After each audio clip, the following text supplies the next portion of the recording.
regarding that. Also, again, if we were going to do a wholesale flip, we want to show the people what they got. I believe in doing good business. Good business practices. There's no reason to hide anything. We believe we've got the property purchased right, and if somebody has the skill and someone with the skill to do a flip, it'd be a great little starter project or one you just put into your portfolio.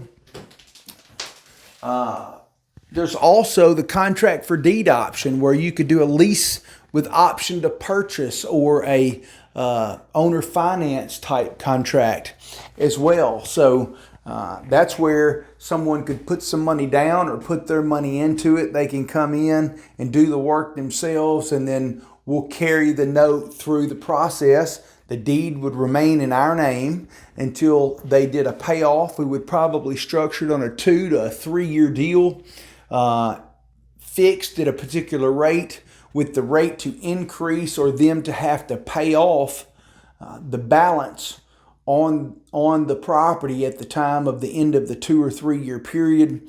There's lots of ways to skin the cat. Ultimately, what you want to do is determine which is going to be the most profitable pathway with the least amount of headache and tie up the least amount of time. And so what we'll do is, once we break those numbers down, and we'll show this to you, this is what the purpose of this is.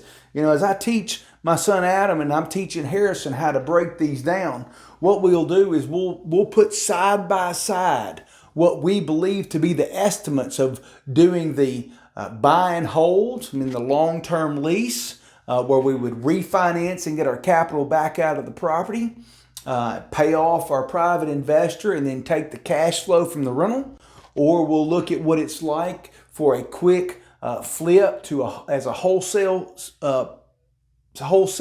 transaction. And then we'll also look at doing a full makeover and putting it back on the market and selling it for market price. So all of those we want to set up put side by side and look at the different options. And we'll probably put a little game out there and let people try to riddle what is going to be the best option. Remember, the secret is time value. What we're looking for is the most bang for the buck in our time, utilizing our time to get the proper purchase or the proper rate of return on the time that we expose into the deal.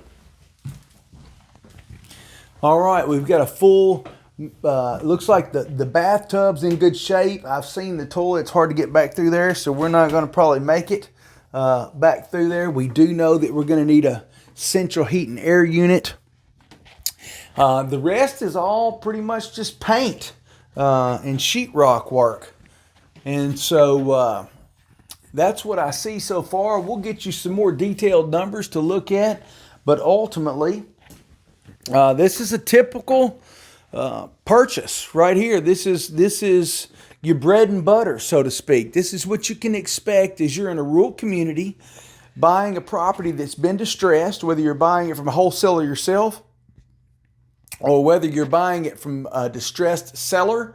Our case, it wasn't a distressed seller. It was just someone who had a lot of things going. He had some he had some things he wanted to do with his capital that wasn't in this realm. And so he made a quick deal for us, and we were able to get him the cash quickly. And so he actually owns the property next door. It's very likely we get this one working. By the time we get done, it will have increased the value of his property.